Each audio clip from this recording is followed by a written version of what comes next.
प्यारे बच्चों और मित्रों नमस्कार। आज के इस हायर मैथमेटिक्स की वीडियो लेक्चर में आपका स्वागत करता हूं। आज के इस वीडियो लेक्चर में हम लोग वेक्टर स्पेस में आगे बढ़ते हुए लीनियर ट्रांसफॉर्मेशन टॉपिक को शुरू करने वाले हैं। सबसे पहले हम ये समझेंगे कि लीनियर ट्रांसफॉर्मेशन होता क्या है किसी वेक्टर स्पेस से किसी दूसरे वेक्टर स्पेस पर, एंड एक एग्जाम्पल लेंगे और प्रॉपर्टीज ऑफ लीनियर ट्रांसफॉर्मेशन को देखेंगे। तो ये काम हम लोगों को आज करना है। So let's start the definition of linear transformation. तो पूरा ना लिखते हुए मैं शॉर्ट में आप लोगों को बताऊंगा। लेट, सबसे पहले लिखेंगे let U F and V F are two vector spaces. Two vector spaces, ठीक है ना। Two vector spaces, a mapping F such that U to V is called linear transformation. Linear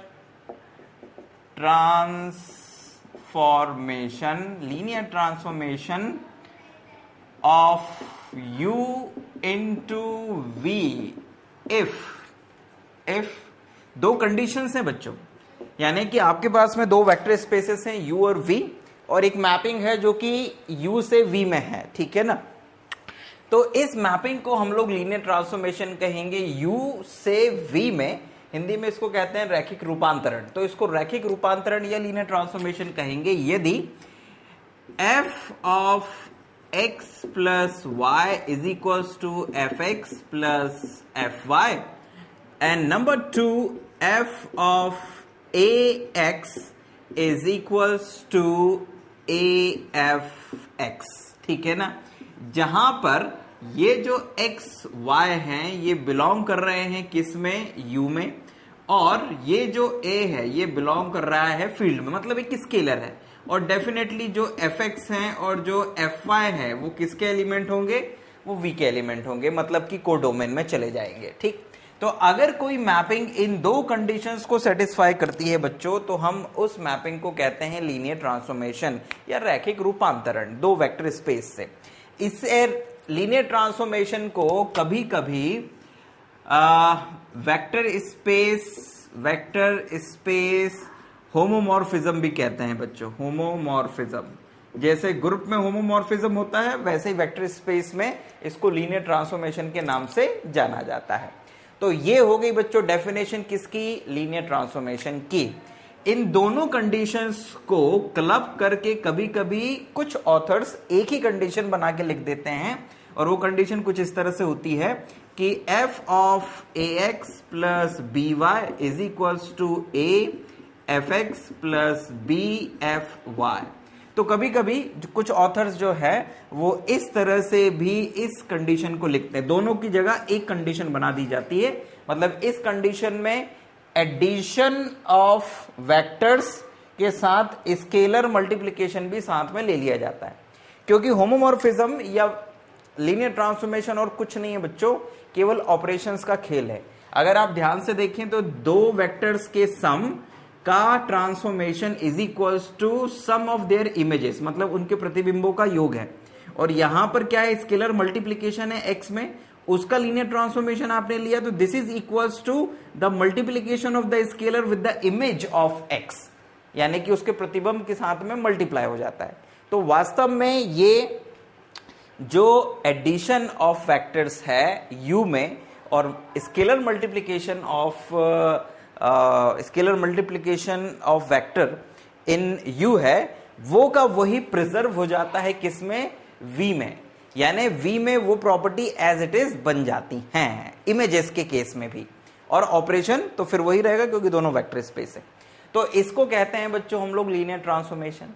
अब एक एग्जांपल मैं आपको लेके बताता हूं कि किसी भी क्वेश्चन को अगर आपको सॉल्व करना है जो कि लीनियर ट्रांसफॉर्मेशन का है तो उसको आप कैसे करेंगे। तो let's take an example. Question ये है बच्चों कि एक मैपिंग है जो टी मैपिंग है जो कि V3R से V2R में है। हमको दिखाना है कि अगर ये परिभाषित कुछ इस तरह से है कि t of x1, x2, x3 मतलब कि V3R का मतलब है कि V एक 3 डायमेंशनल वेक्टर स्पेस है, मतलब उसमें कोई भी जो एलिमेंट होगा वो 3 टपल के फॉर्म में होगा, 3 कोऑर्डिनेट्स होंगे उसमें। तो इन 3 कोऑर्डिनेट वाले किसी इसके एलिमेंट का लीनियर ट्रांसफॉर्मेशन लेते हैं तो वो बराबर होता है x1 minus x2 x1 plus x3, मतलब कि वो V2R यानी कि 2 डायमेंशनल वाले एक पॉइंट में बदल जाता है, उसमें कुछ इस तरह से काम होता है, मतलब कि x1 माइनस x2 हो जाता है और x1 प्लस x3 हो जाता है। तो इस तरह से बच्चों वो लीनियर ट्रांसफॉर्मेशन डिफाइन होता है V2R पर, यानी कि 2 टपल में कन्वर्ट हो जाता है। आपको ये चेक करना है कि क्या ये लीनियर ट्रांसफॉर्मेशन है, और अगर है तो प्रूफ करना है। अब ध्यान दीजिएगा कि यहां पर ये जो x प्लस y था वास्तव में ये टपल नहीं थे, 2 पॉइंट्स थे, किसके? V3R के।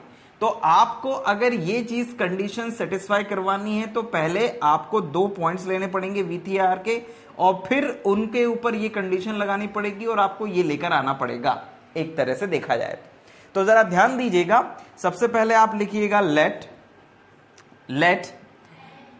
x1 x2 x3, मतलब कि ये एक पॉइंट है बेसिकली x, और ये बिलोंग कर रहा है V3 में, और एक दूसरा पॉइंट ले लीजिए y1 y2 y3 is equals to y, और ये भी बिलोंग कर रहा है किसमें? V3R।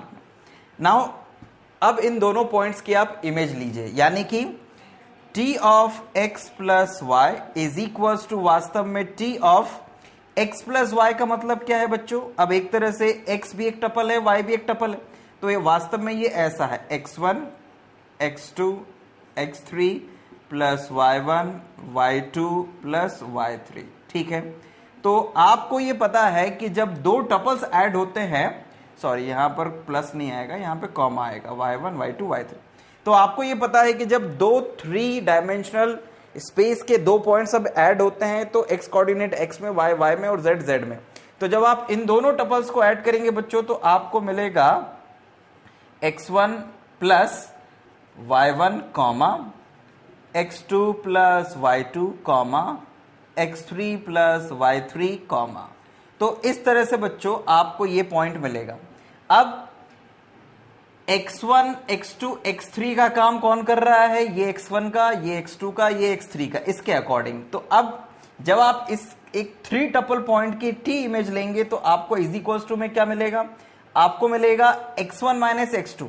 तो ये x1 ये x2, मतलब कि x1 plus y1 minus x2 minus y2 है ना, इसका माइनस, यानी तो ये माइनस हो जाएगा दोनों, कॉमा फिर x1 यानी कि x1 प्लस y1 और फिर plus x3 plus y3।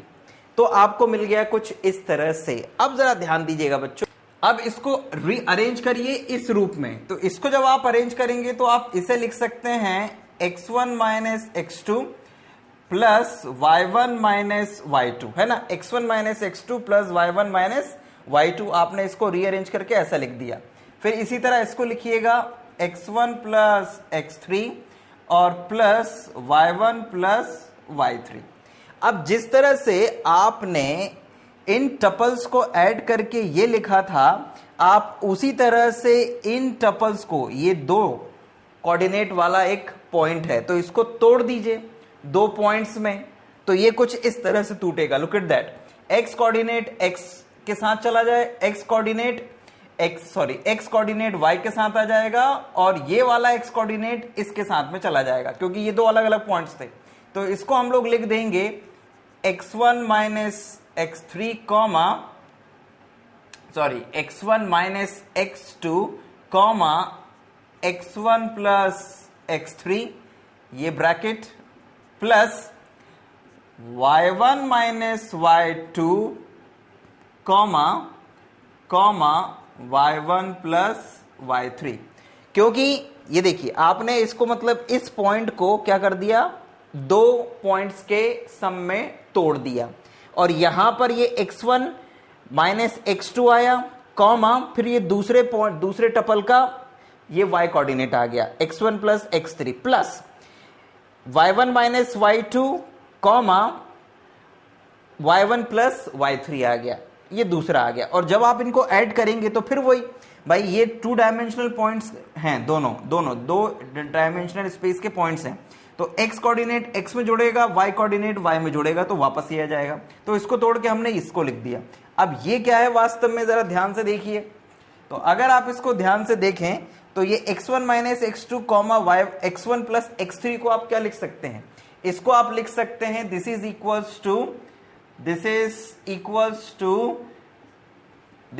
Equals to t of what, this is x1 comma x2 और कॉमा x3 प्लस इसे लिख सकते हैं y1 t of y1 comma y2 plus comma y3. And now what is this? This point is what? This is equals to x plus this point is what? This is equals to y.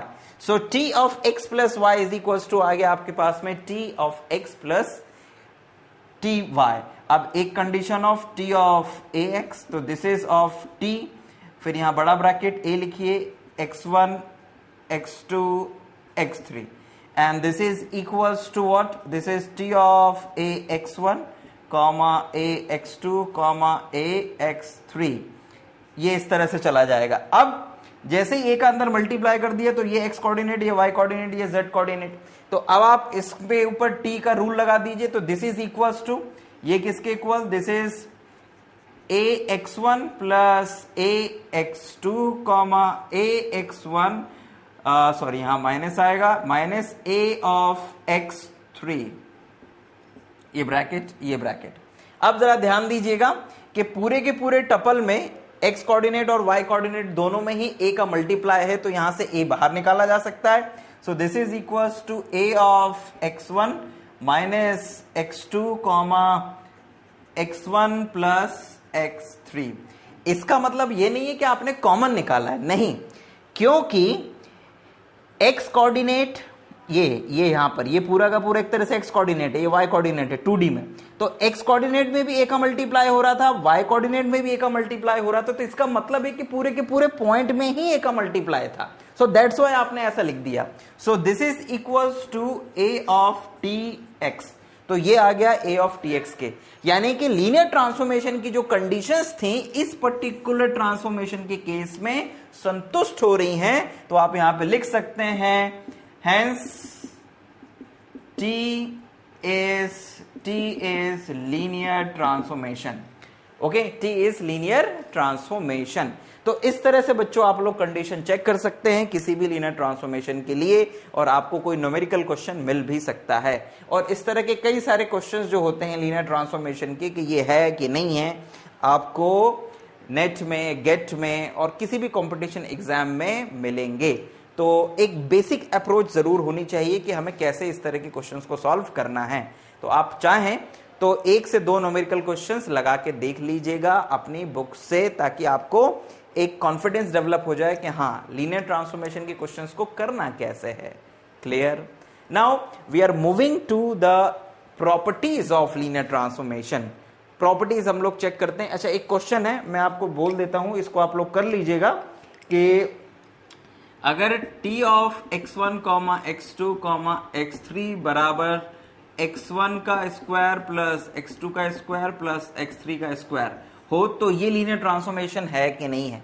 Basically ये linear transformation नहीं है, लेकिन इसको एक बार cross check कर लीजिएगा, मतलब कर लीजिएगा, एक होमवर्क है आपके लिए, है ना। ये नहीं है वैसे लीनियर ट्रांसफॉर्मेशन। एक जो मेरे दिमाग में मैं अप्रोच बना के रखा हूं, और जो कभी कभी क्वेश्चंस में अगर 1 वर्ड में आंसर देना हो कि ये है कि नहीं है, तो मैं केवल इतना ध्यान देता हूं कि किसी भी पॉइंट की अगर इमेज में पॉइंट्स का स्क्वायर आ रहा है या मल्टीप्लाई आ रहा है तो वो लीनियर ट्रांसफॉर्मेशन कभी नहीं होता है, वो मैपिंग लीनियर ट्रांसफॉर्मेशन कभी नहीं होती है। क्योंकि लीनियर ट्रांसफॉर्मेशन मतलब कि जो किसी लीनियर कॉम्बिनेशन को लीनियर कॉम्बिनेशन पर मैप कर दे, that is called the linear transformation. और यहां पर तो एक लीनियर पॉइंट को आप एक क्वाड्रेटिक पॉइंट पर लेके जा रहे हैं। सो this is not a linear transformation. ये मेरी अप्रोच है, आप अपने दिमाग से खुद डेवलप करिए अपनी अप्रोच। तो let's move to the properties of linear transformation. Now mainly ये 3 प्रॉपर्टीज हैं बच्चों लीनियर ट्रांसफॉर्मेशन की वेक्टर स्पेस के केस में, जो कि काफी इंपॉर्टेंट है। और एक और है जो मैं आपको वीडियो के लास्ट में जाते जाते बता दूंगा।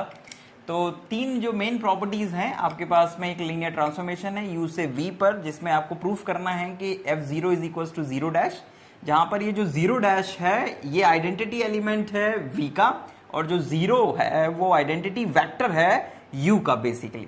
और उसी तरह से f minus alpha is equal to minus f alpha के इक्वल है, where alpha belongs to u and f alpha minus beta is equals to f alpha minus f beta। ये आपको प्रूफ करना है। बहुत ही आसान और लॉलीपॉप है, लेकिन करते हैं। चलिए आइए, दूसरी को प्रूफ करने में पहली यूज होगी बेसिकली, और तीसरी को प्रूफ करने में दूसरी वाली यूज होगी, और पहली वाली को प्रूफ करने के लिए ग्रुप थ्योरी यूज होगी। जो ग्रुप थ्योरी आप लोगों ने पढ़ रखी है वो यूज होगी, ठीक है ना। तो आइए जरा शुरुआत करते हैं पहली वाली प्रॉपर्टी से। ध्यान दीजिएगा कि हम इसमें क्या कर सकते हैं। लुक, सो प्रूफ में आप सबसे पहले क्या लिखेंगे, let any alpha belongs to U. So this implies F alpha belongs to what, V. तो एफ अल्फा वी में होगा। Since 0 dash is identity of V, then, तो इसका मतलब क्या हुआ, अगर अल्फा जो 0 डैश है वो आइडेंटिटी एलिमेंट है v का, तो इसका मतलब यह हुआ कि किसी भी f अल्फा में अगर आप 0 डैश को ऐड करोगे तो आपको f अल्फा ही मिलेगा, वही एलिमेंट मिलेगा, क्योंकि आइडेंटिटी एलिमेंट की यही खासियत होती है। नाउ आप इसको लिख सकते हैं f अल्फा प्लस 0, क्योंकि 0 v का u का आइडेंटिटी एलिमेंट है, तो अल्फा प्लस 0 अल्फा के इक्वल ही आएगा, ठीक। अब क्योंकि f जो है वो लीनियर ट्रांसफॉर्मेशन है, सॉरी यहां पे t लिख दिया, हम f लिख लेते हैं ना, t हो f हो कोई दिक्कत नहीं है। तो f लीनियर ट्रांसफॉर्मेशन है, तो ये f अल्फा प्लस f0 आपको देगा इक्वल टू में। नाउ लुक, आपके पास लेफ्ट हैंड साइड में है f alpha plus zero dash, ठीक। अब क्योंकि जो u है और v है वो दोनों वेक्टर स्पेस हैं और प्लस के रिस्पेक्ट में अबेलियन ग्रुप होते हैं, तो प्लस के रिस्पेक्ट में क्योंकि अबेलियन ग्रुप है तो इनमें कैंसिलेशन लॉ होल्ड होगा। तो जब आप कैंसिलेशन लॉ होल्ड होगा तो आप f अल्फा से f अल्फा कैंसिल कर देंगे, तो आपको मिल जाएगा 0 dash is equals to f0। आप यहां पे लिख दीजिएगा बाय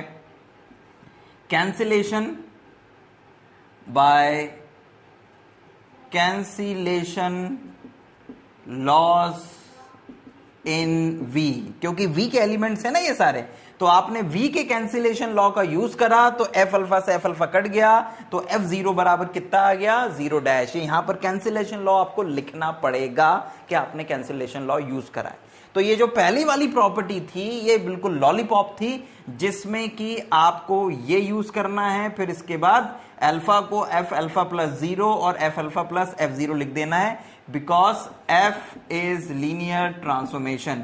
आपको यहां पे ध्यान देना, प्रॉपर्टी ऑफ लीनियर ट्रांसफॉर्मेशन आप लोग कर रहे हैं तो उसमें लीनियर ट्रांसफॉर्मेशन कहीं ना कहीं यूज होगा ही होगा, सो बी केयरफुल। तो ये आपकी पहली वाली प्रॉपर्टी प्रूफ हो गई है। अब आते हैं यहां पर दूसरी वाली प्रॉपर्टी को प्रूफ करने के लिए। तो दूसरी वाली में आपको f माइनस अल्फा बराबर ये प्रूफ करना है। तो सेकेंड वाली को प्रूफ करने के लिए फर्स्ट का यूज करना पड़ेगा। तो अभी अभी हम लोग ये प्रूफ करके आए हैं कि f0 बराबर होता है 0 डैश। तो हम इसको लिख सकते हैं, इस 0 को लिख सकते हैं हम लोग क्या, f bracket alpha plus f minus alpha is equals to 0 dash.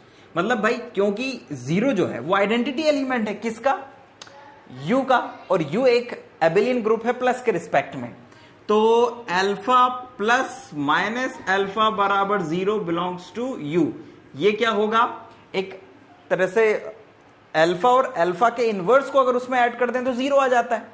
तो ये आपने लिख दिया, तो f0 को मतलब एक तरह से लिखने का ये तरीका है।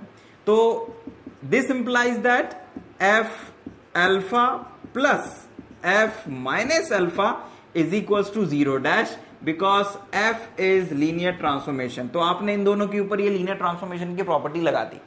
अब इसके मायने क्या है बच्चों, इसके मायने ये हैं कि f अल्फा में जब f माइनस अल्फा को जोड़ा जाता है तो 0 डैश आ जाता है, और 0 डैश का मतलब क्या है, आइडेंटिटी एलिमेंट आ जाता है।